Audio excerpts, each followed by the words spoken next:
Hello everyone, my name is David Riley and thank you for enrolling in this course. The subject we'll be covering today is Adobe Premiere Pro. Students will learn how to import, edit, add effects, add titles and how to export a finished project. This is a beginner's course and not for advanced users. Skills the students learn today can later be used for business or personal use. This course is in English and I will try to keep the technical babble to a minimum. I recommend if you want to follow along with me at home, you will need a copy of Premiere Pro.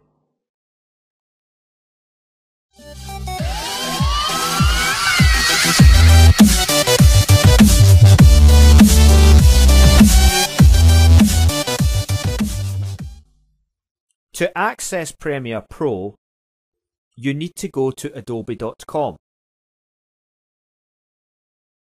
Move your cursor by mouse or trackpad down to the menu. Click on this menu. A drop-down menu will appear. You will see icons, logos for many of the main software Adobe creates.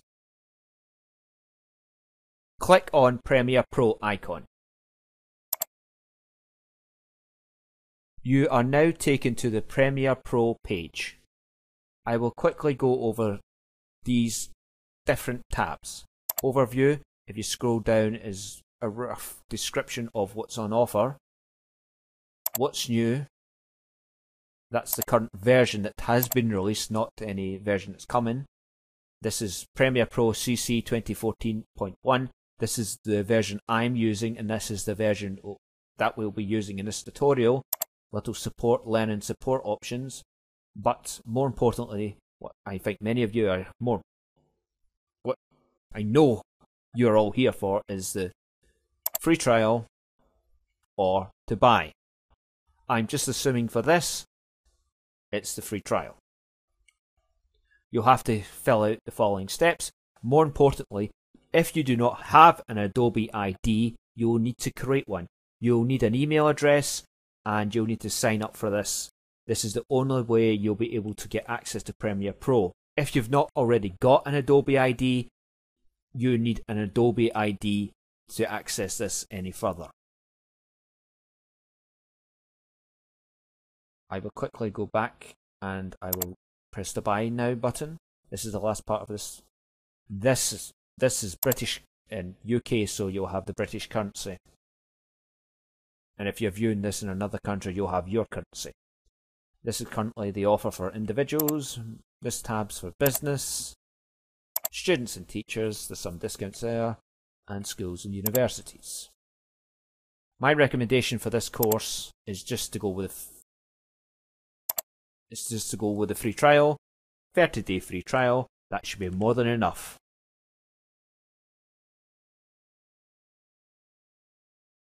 Once you have loaded Premiere Pro and passed the splash screen, you will be displayed with a welcome page. This page is quite helpful for new beginners as there is a quick Create New Project icon displayed. But after you have had a quick wee look around, you can use your mouse or trackpad to move over and unclick this box. By unclicking this box, you will no longer see the startup screen once you load this program again. So let's move over here and start a new project. Now just for this very quick thing to show you, because this is the interface video, I'm just going to leave this at the top untitled and click OK.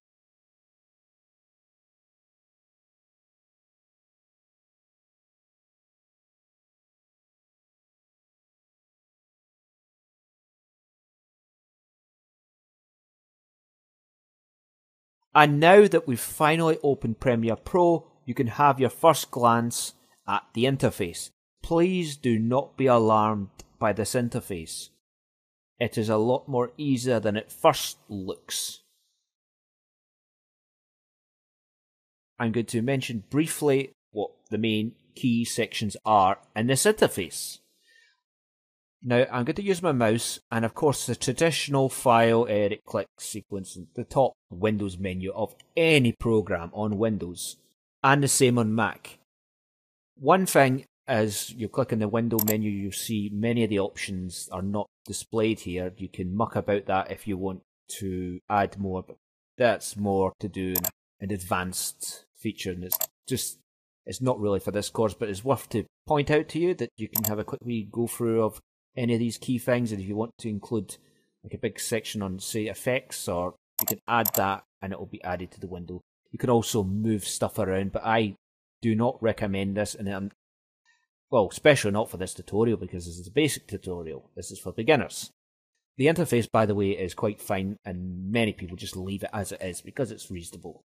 Right, okay, sorry about that. There's a little delay. This, I'm going to click on this. As you can see, the sort of lightish blue.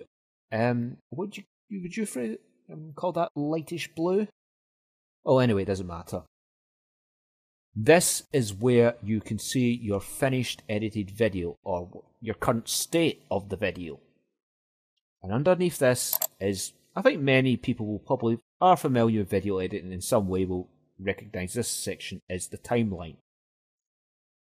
Now, this is the clip I'm using, and if I move my cursor over the part of the playhead and I scrub through it, you can see the video's playing above.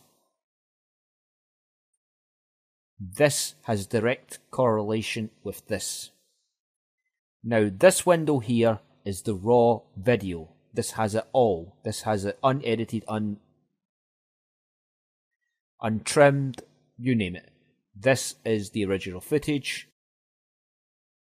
And finally, down here, the fourth main panel is where you import your media, which includes music and sound effects, of course the video, any sort of things you've imported from, say, Photoshop or anywhere else, but it doesn't need to be all from Adobe packages. All your files will be stored in there.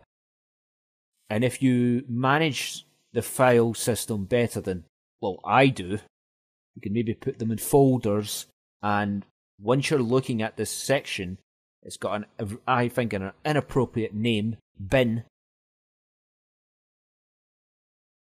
With a better organisation, you should be able to find your footage much faster, and you should hopefully be a little less stressed. Now, before we end this tutorial, it's also worth to mention over here is the audio meter. This will, if I scroll through the head, you can quickly see it going up. That's the sound. Now, I think that's roughly about the interface. There is these key buttons, which I'll go into a little bit more in the next tutorial. But as you can see, these are play, step forward, which is one frame, so you can do it frame by frame, and go reverse. And I know I'm going to mention these things actually a bit in the other tutorial. There's the time code on both videos, and at the end. I will quickly show you these tabs at the top, because this is the one with the most tabs. As you quickly go to these tabs, and you've got more options, the metadata at the end. Media browser, if we scroll down here to the other tabs, I apologise for not showing you this. First, this is the information of the video. This is what you get if you click on it on properties on the PC, and I'm not quite familiar what you would do if it's in a Mac. Somebody hopefully can help me out there. You quickly go to effects, and these are the effects menu, and markers. Now that is it for this visual display of its interface. In the next tutorial, I will be showing you how to import your video.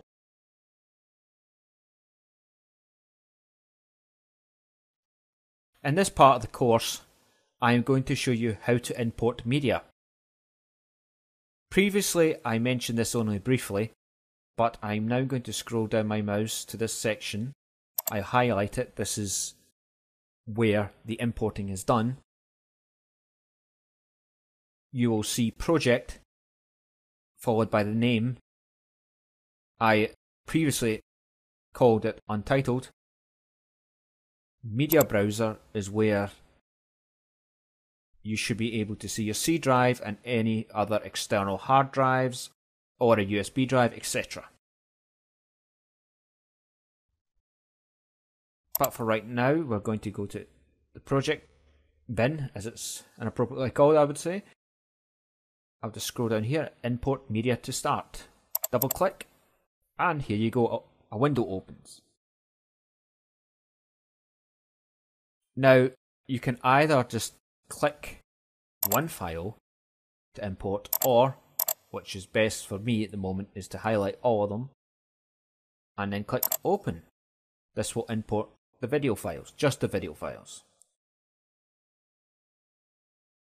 And here they are. You'll need to use this to scroll up. And if you hover over the images, look at this. You can see the thumbnails are active. It scrubs the video. And you can reverse it and the other videos. And this is ideal for if you shot a lot of video and you're not really sure where this part of the video is. You can hopefully, it's not perfect, but you can hopefully see, oh, it was in this shot, or it was in this shot, oh, there it is there. And that's what it is and how useful it is. You scroll down here, as you say, want to enter more, double click it again. Now, I've put this into folders, it's the video file, so I'm going to scroll back, click this, and I've got the music and the intros. I'm going to quickly move into the intros, do the same here. This is why it's quite a good idea to have them all folders and know what you're doing. And I'm going to import these. These are just for a wee test. Right, here it is. That's all the files imported. And this is my logo for my YouTube channel thing. It doesn't matter at the moment. Right. So that's everything imported. That's the logos, that's the video, that's everything. And the same would go if you want to find an image for something. You just constantly look for double click it and then search for if you need to go to any other file, if it's images or, oh, I want to import this again, but there's no need for it. And you can just continue to import this stuff. It is a good idea, as mentioned briefly, to put them in folders so it's less disorganized. You can also, if these files get moved about, you can also import them again, so don't worry too much about that.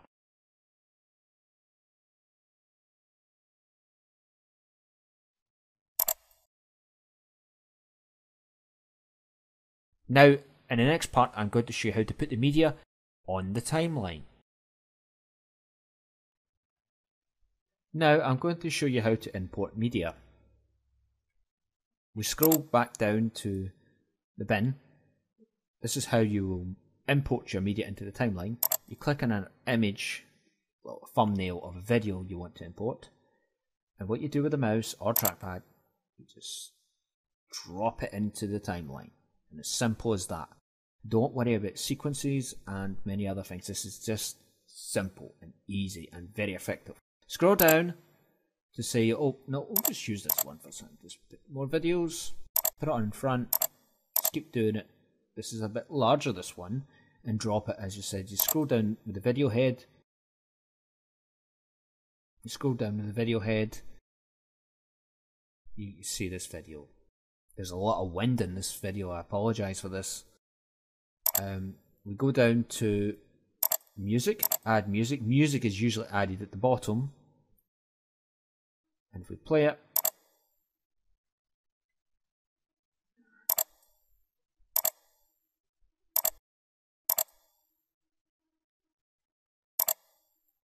you get the idea. This is so you can also import more files from here. One thing I want to do to show you before I go, but this is my logo for my YouTube channel, but the logo for this video as well, but more importantly, there's people that the final part I need to show you is that people say, yes, David, but you are not taking into account that people have different there's different video resolutions. This was recorded on this camera at 720, but let's just say you have something that's larger or smaller. This file I'm going to upload over here. Go drop in the timeline. is much larger. It's 1080p. It actually doesn't look that bad, to be honest. But what you do if you think, oh, it's a little out of frame, left click your mouse or trackpad, scroll down to scale to frame size. Oh, I apologise, that was maybe not the best one there, but unhighlight that. You see, it moved a bit forward, a bit more forward, a bit more. I'll do this again. You'll see a wee checkbox next to it, and that's the perfect framing. This is the simplest way to do it. If you're on a tight budget, if you're on a clock, you've got a deadline to meet, this is the best process. The results are also very good. And more importantly, nobody will know the difference.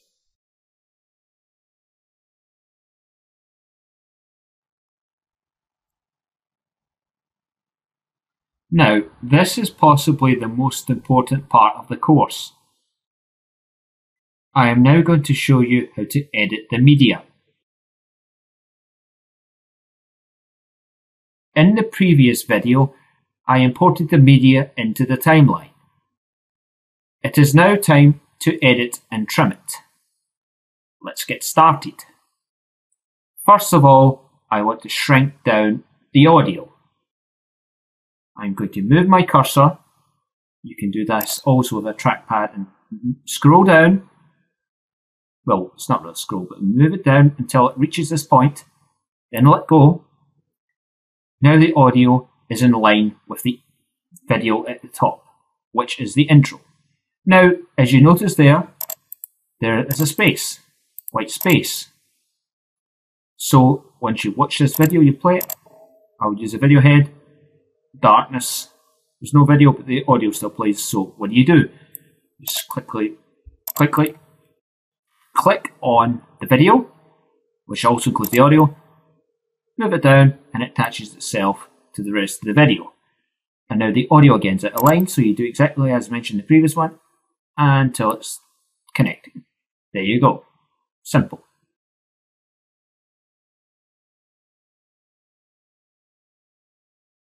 Now I'm going to show you how to edit a video in the preview screen. I'm going to I'll select this image. It could be a bit short, but I'll double click it.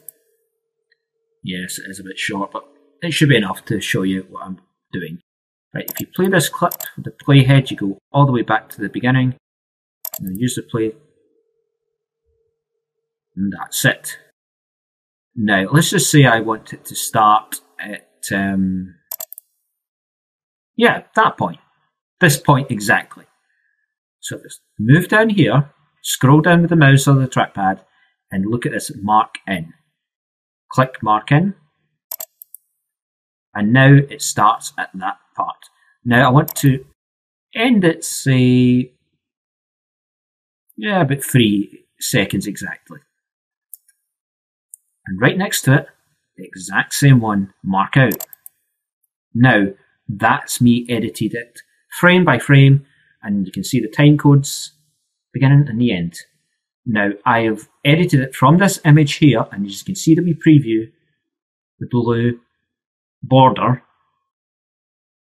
Now what I'm going to do is take this image, click this image, this big screen preview image, and you can see the hand, and move it down to the timeline. My God, it is quite short, isn't it? Drop it down in the timeline, and there it is.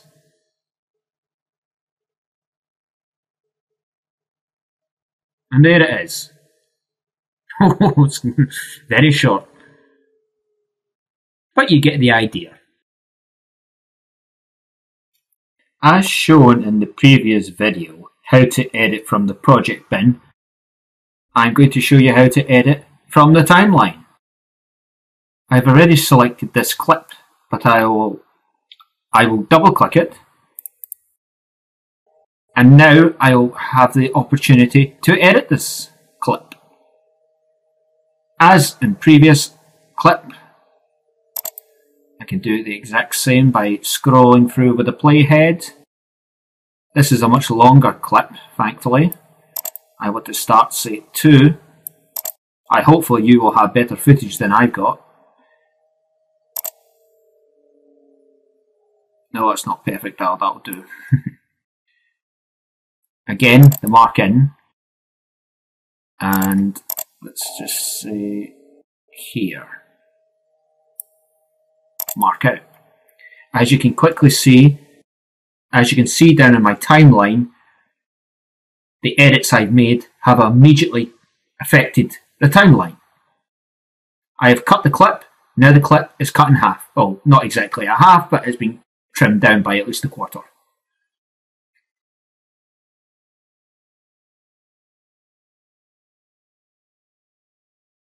I think it's about time that I show you what these buttons do under the video player. I move my cursor down. I'll start with the most obvious one, the play button. It plays the video. The frame button, single frame backwards. This is excellent for precise editing. And forwards. This takes you right to the beginning of the clip, or if you've already included one of these marks in or out, and I move to this to go to the very end. Now if I remove this back to here, hopefully that's it, yep, and I do the exact same thing back to its original position on the timeline, from beginning to end of the clip. You can also bring your playhead, and this adds a marker. You can also insert something, you can also overwrite something, and you can also export a frame, meaning you can take a shot of this and export it to some partner on your desktop.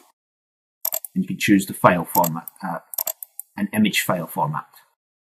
But I very rarely use that one. I use mostly these ones, and I'm relatively happy with that, and I recommend you do this definitely for this course.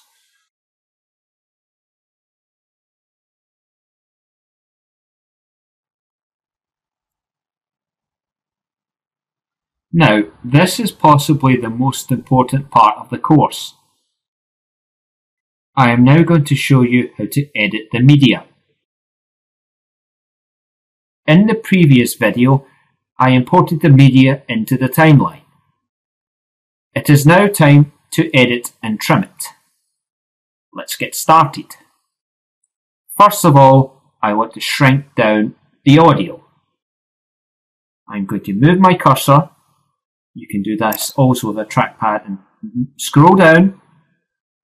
Well, it's not really scroll, but move it down until it reaches this point. Then let go. Now the audio is in line with the video at the top, which is the intro. Now, as you notice there is a space, white space. So once you watch this video, you play it.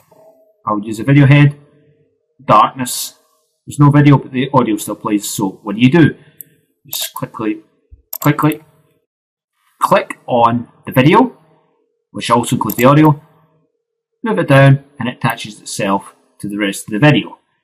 And now the audio again is out of line, so you do exactly as mentioned in the previous one until it's connected. There you go. Simple.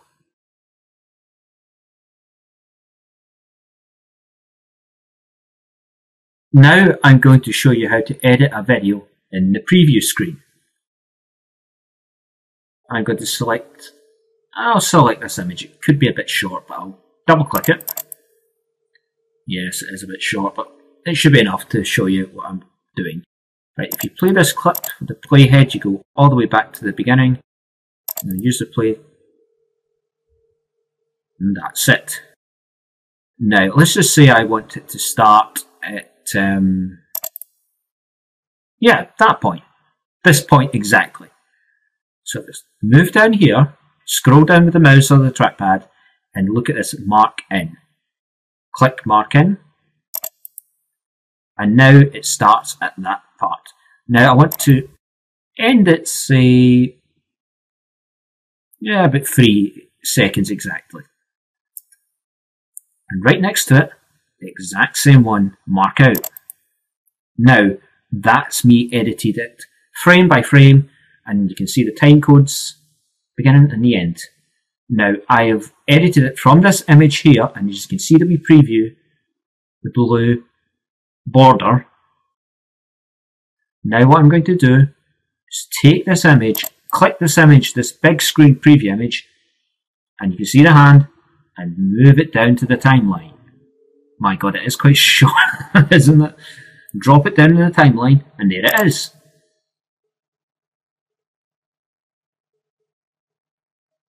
And there it is. It's very short. But you get the idea.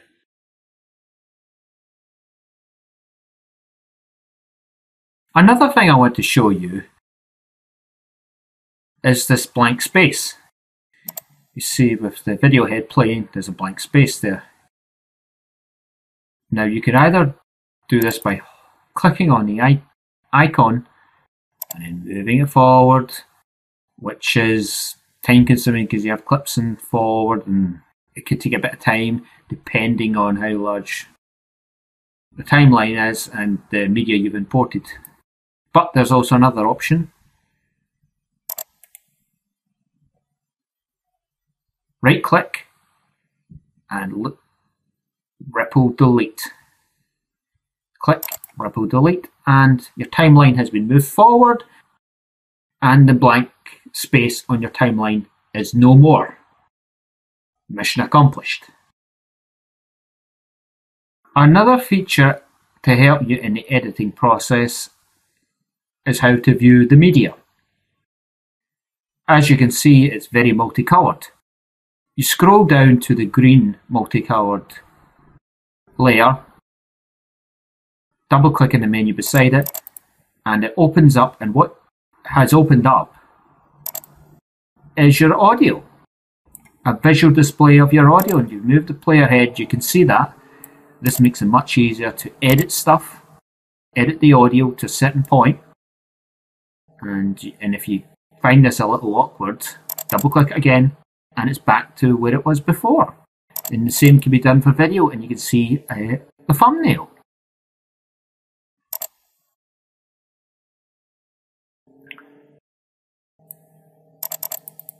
Double click again, and it's back to normal.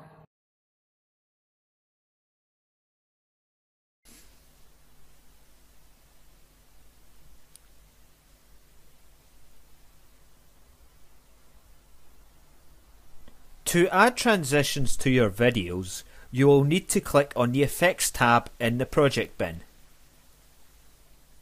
Use your mouse or trackpad to scroll down to the project bin and click on the Effects tab.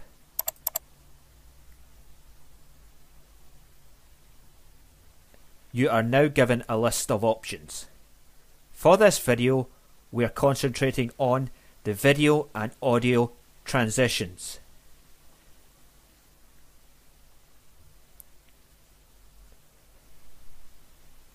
Scroll down to the video transitions. Click the arrow. Another drop-down menu will appear. Scroll down a bit to see it all. As you see, you're given quite a large selection of choices. Some of them may be a bit more gimmicky than others, but some are very professional looking. I will now demonstrate one or two for you. Let's start off with a more gimmicky one, is the 3D motion. Click the image you want to use, and what you do is click it and drag it onto the timeline at the beginning of a shot or the end of the shot. I put it on at the beginning, so let's just play this. I will now do a flip over at the end of this clip. Let's play it and see if it works.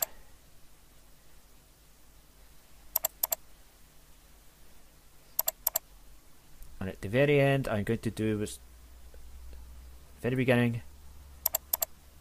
I'm going to use a little more of a classic. Another image, as before. Click and drag it onto the timeline. Oh, I apologise, wrong one.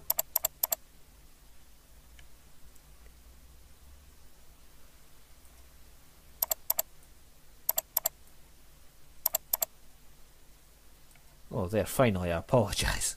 That's it there. And now let's play it.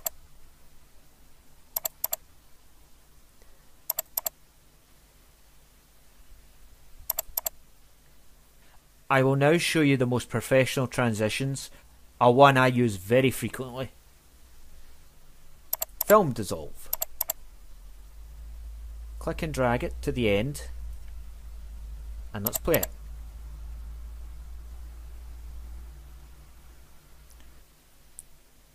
Some of these transitions are subject to the creator's liking.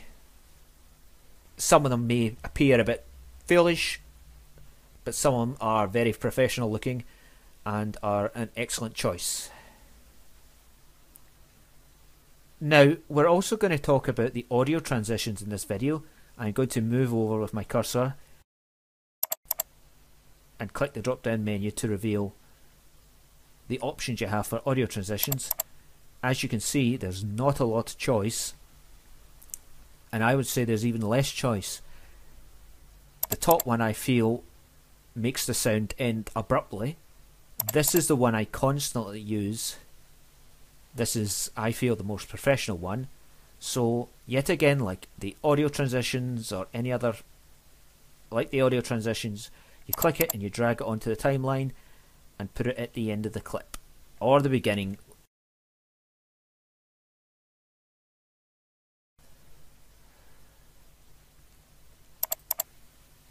You will not be able to hear it, but as I said, and what that does is dissolves the sound.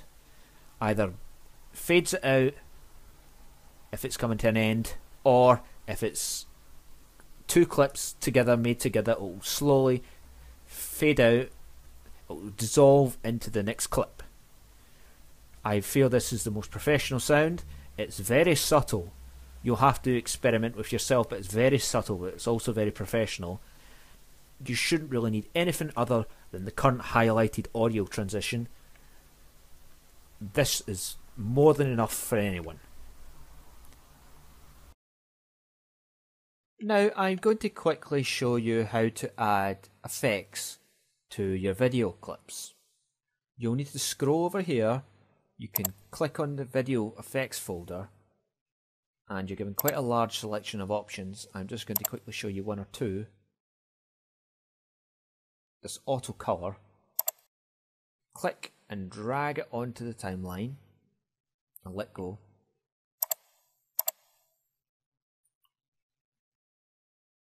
It's maybe not the most obvious and noticeable one. I'm going to show you another one. Image control. Black and white. Click as before, click and drag onto the timeline. And now it's in black and white. The whole clip is in black and white.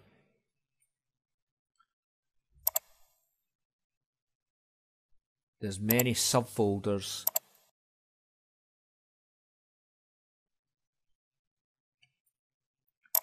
And if you want to add a camera blur, for example, use this clip, click and drag it on. And there you go, blur has been added. If you want to add audio effects, it's in its own folder. It doesn't have as many subfolders, and you can just drag it on. I was going to use a voice enhancer, but there's not much point. You drag it onto the audio part of your video, and this should enhance the voice. Or I should have shown you this. If you wanted to increase the volume, click and drag it onto this, and the same.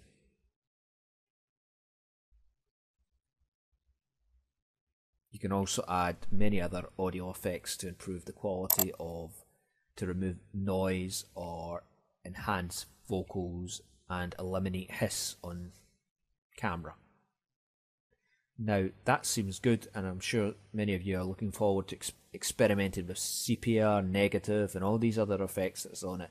It's very much like any other editing package. There's a lot of effects you can use, which are quite cool. But what do you do when you say, nah, I'm not going for black and white, I'm going to go for sepia or some other effect? And you, well, I've chose black and white in one clip, how do I deal with it? Let's just say you don't want this shot blurred, how do you do it? Well, you can click on edit and undo.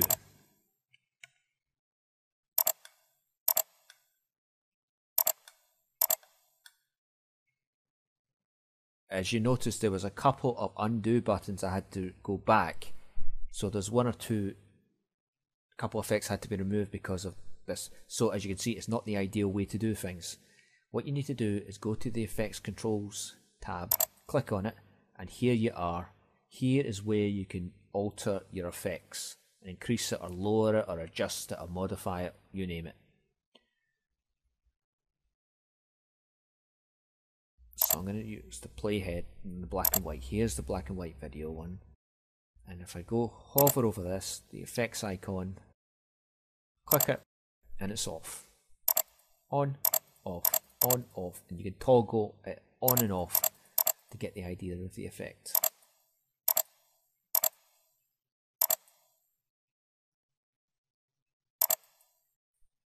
The edit and cut is how you can remove the effect from the library.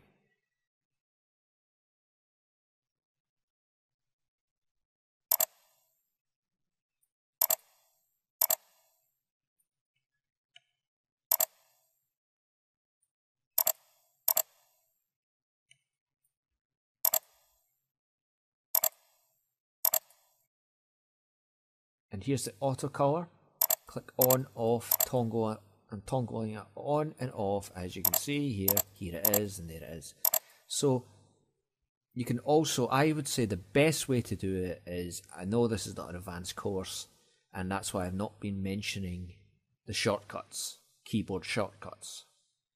But on this one, I think it is of some merit, is you just press the delete button on your keyboard, and it is one of the most easiest way to remove the effects from the effects library.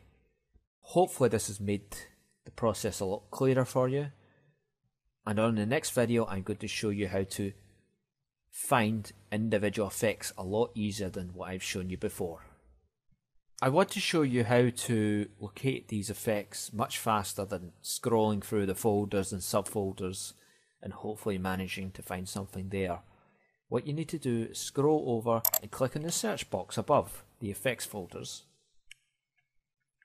and then just start typing what you're looking for. So levels, oh, and there it is there. So scroll down, click on it and drag it onto the clip, and it has now been added to the clip. This is a fast way to find clips and add them. So if you go back to it, just click on the cross button to remove any of the history of the search, and you're back to normal. Now I want to show you how to use Lumetri looks. If you scroll over to the folder and click the drop down menu, you'll see some subfolders. Click again, but this time you will see thumbnails.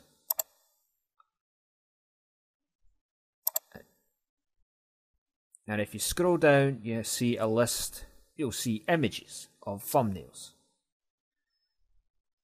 So I'll scroll down, I want to make this image look a little more cinematic. Click on it and drag it onto the timeline. As you can see with the image above, has given it a more cinematic approach. I'll scroll down, there's many other things, there's a day and night one I want to show you. It may not work entirely correctly, but click and drag it onto the night. And there you go. Oh, it's not too bad. It sort of gives you the impression that it was shot at night. Not perfect, but you can get the idea. And there is some of these effects which you can use in the video effects, but on the Luminite looks, they are pretty good. You may find yourself wanting to use this folder a little more than this folder in the foreseeable future. I believe that Adobe are going to continue to add additions to this over time. But it's not just cinematic things. I will desaturations, you can see here, you can scroll down. Oversaturation, black and white. Midtones, mix. Overall, you can see what you can do. And style, which is back in the day, there's stuff like 60s and 70s. And let's just say you wanted to add like a dream effect. There you go. So there's not too much options here, but I do believe in the future they will be adding more and more features to this. More and more effects, as you may want to call filters, will be added. This is something to remember, and you may not use this folder too much at the beginning, but I believe over time you'll be using a lot more from what is in this folder. Now, before we move on to titles, I want to show you something that is a bit of a crossover with titles, but not quite. It's still effects based.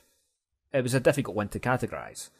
So what you do, if you've not already on the project bin again, scroll down to another little notepad icon, and it says new item, click on it, and you've got all these options: a sequence, offline file, adjustment layer, title, bars and tone, black video, closed captions, color matte, HD bars and tone, universal counting leader, and transparent video. What I'm going to show you is 3 ones that I use from time to time. They already are on the timeline, as you can see here. So I'm going to play one. As you can see, this is a classic old-fashioned film countdown, clock countdown. The next one is just, as you can imagine from watching television shows of television problems or television down, you don't see it much anymore, but in the past you could, almost a test screen as well.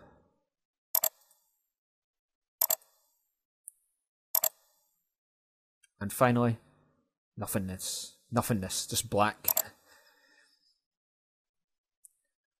Now, these 2 ones are quite fancy because they are just, you could usually put it at the beginning or the end for, it's quite fancy to show off that, and it's, you know, it's a bit show off. The black bars are used, the black space is used, the black video is used, usually at the beginning or the end of a video, just to give you that little extra space on a video if you're a little short, or in video clips at the beginning, short on clips at the beginning, etc.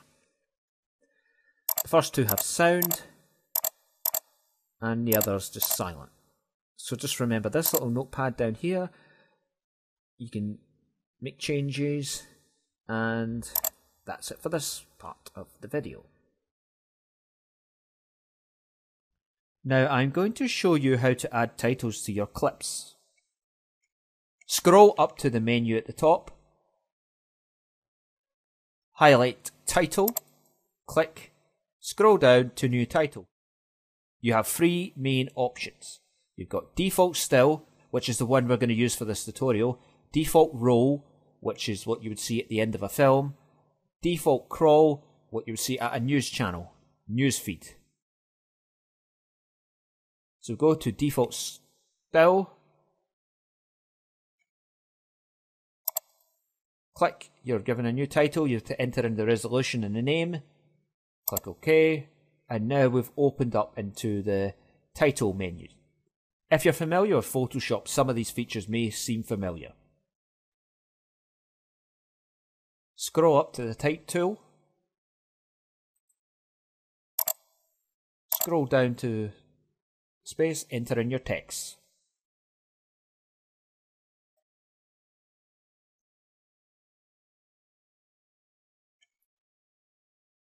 You can use the selection tool to move it about, but it's not very good. So what you do, look carefully at what I do, go down to center, and it's a horizontal center and a vertical center. So that doesn't look too bad, but as you can see, it's still out the borders. So you can either, from up here, change the font, or move over here, change the font this, change the font here, or more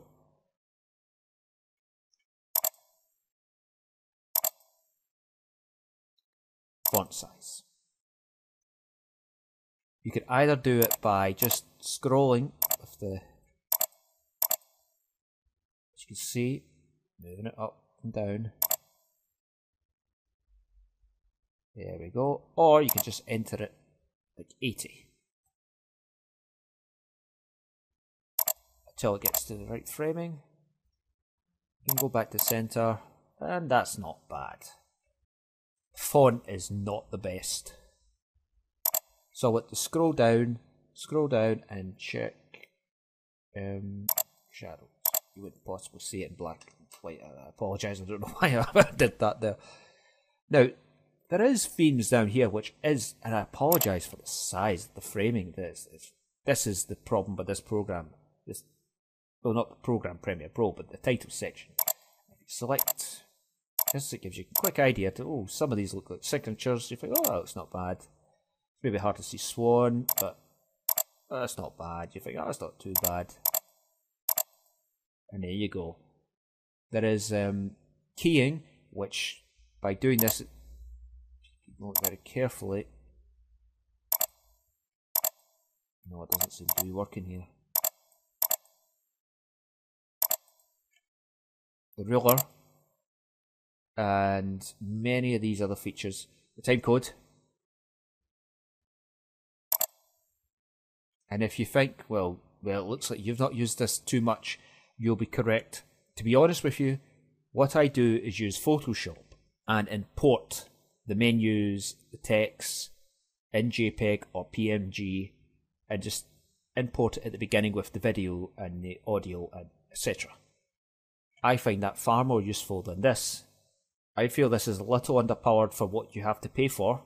It feels a little limited in comparison to other features in Premiere Pro, and the only way you can sort of end this is by scrolling up to the top, click the X button, close it, and there it's there. Click and drag it onto the timeline. Oh, it's perfectly fitted for that.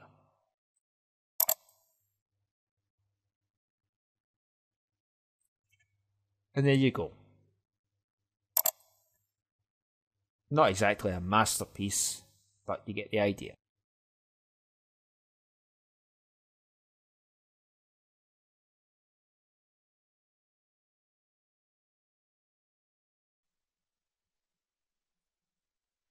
To export your finished project, scroll down to the File menu and scroll down to Export, and then click Media. The first thing to think about when exporting a video is to think about where the video will be delivered and how it will be viewed. Are you going to upload to YouTube and Vimeo? There are loads of useful presets already pre-installed with Premiere Pro. The best settings for web playback is the H.264 codec. So we'll select the format as H.264.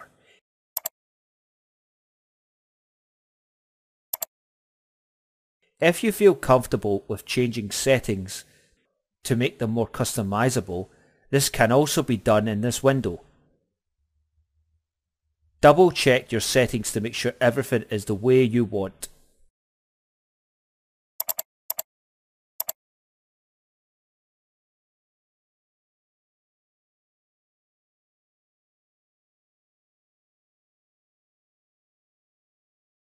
I personally tick render at maximum depth box and use VBR2 setting.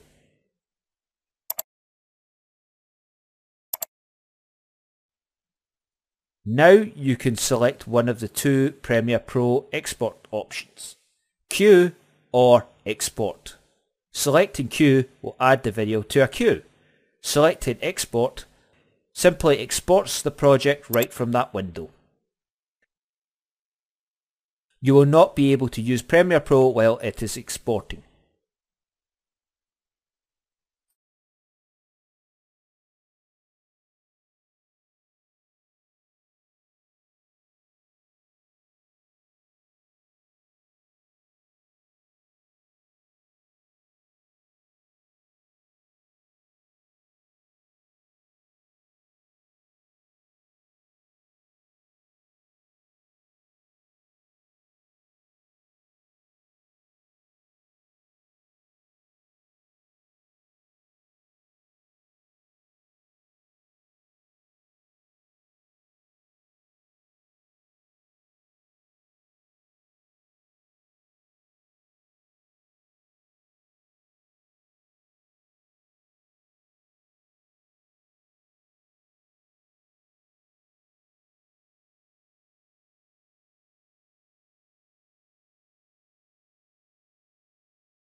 Now, before I go, I would like to go over what has been covered in this course. We have covered the interface, importing media, editing video, adding effects, adding titles, and finally, how to export video. Thank you for joining me in my first Udemy course. It has been a very strange experience for me to do a long form video. I hope you have learned something today and feel you can use these skills learned for your own projects. Thank you again for taking a chance with this course. Take care everyone.